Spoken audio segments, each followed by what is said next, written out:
Hello बच्चों। आज हमारे पास चैप्टर 2 है पढ़ने के लिए। हम लोग पॉलिनोमियल पढ़ेंगे। आज पॉलिनोमियल की हमारी एक्सरसाइज 2.1 जिसको हम लोग आज सॉल्व करेंगे। आप लोग सब अपनी अपनी बुक खोल लें और बुक का क्वेश्चन नंबर 1 एक्सरसाइज 2.1 का देखें। हमें इसमें बताना है कि वन वेरिएबल वो होगा कि पूरी इक्वेशन में एक ही अल्फ़ाबेट होगा, या तो एक्स एक्स होगा या वाई वाई होगा या जेड जेड होगा। तो पहला क्वेश्चन में हमारे में एक्स है तो ये वन वेरिएबल है। दूसरी इक्वेशन में भी वाई है तो ये वन वेरिएबल हो गया। थर्ड क्वेश्चन में एक अंडर रूट टी है और एक टी है तो ये नॉट वन वेरिएबल है, ये वन वेरिएबल नहीं है। क्वेश्चन 4 एक अपॉन में है, एक सिंपल है, ये भी वन वेरिएबल नहीं है।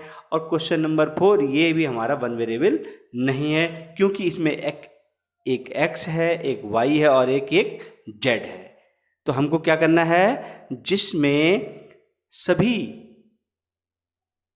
एक ही अल्फाबेटिकल हो नंबर होगा तो वो वन वेरिएबल होगा, या तो x होगा या y या z, और वो भी एक लाइन में होना चाहिए।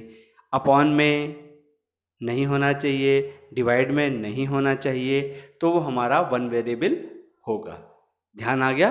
इसको ध्यान से सुनेंगे और फिर इसको कॉपी में करेंगे। क्वेश्चन नंबर 2 अब आपके सामने है स्क्रीन पे। आप अपनी अपनी बुक में भी देखें और स्क्रीन पे देखें। इसमें हमें बताना है फाइंड, यानी कि एक्स स्क्वायर का कोफिशिएंट बताना है। तो जो एक्स स्क्वायर होता है उसके आगे जो नंबर होता है वो हमारा कोफिशिएंट होता है।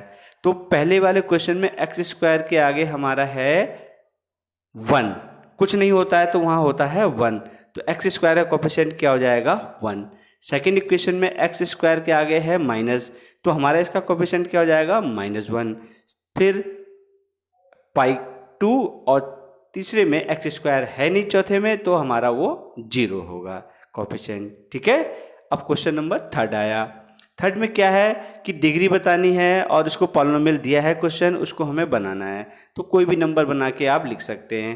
क्वेश्चन नंबर 4 में हमें बताना है कि डिग्री, सबसे बड़ी पावर जो होती है वो हमारी डिग्री होती है। पूरी इक्वेशन में हम क्या करेंगे, सबसे बड़ी पावर देख लेंगे और वो हमारी डिग्री हो जाएगी, हायर पावर। तो पहली वाली में हायर पावर 3 है तो डिग्री 3 हो गई। दूसरे में हमारी हायर पावर 2 है तो वो 2 हो गई। और 3 में हायर पावर 1 है टी की पावर, तो वो 1 हो गई। और 3 की पावर तो कुछ है नहीं तो 0, हमारे हाईएस्ट पावर तो कुछ नहीं है तो वो 0 कहलाती है। ठीक है। क्वेश्चन नंबर हमारा नेक्स्ट आ रहा है स्क्रीन पे, क्वेश्चन नंबर 5। इसमें हमें बताना है कि क्यूबिक है, लीनियर है या पॉलिनोमियल है या क्वाड्रिक है। तो जिसमें कोई पावर नहीं होती है, 1 पावर होती है, वो लीनियर होता है।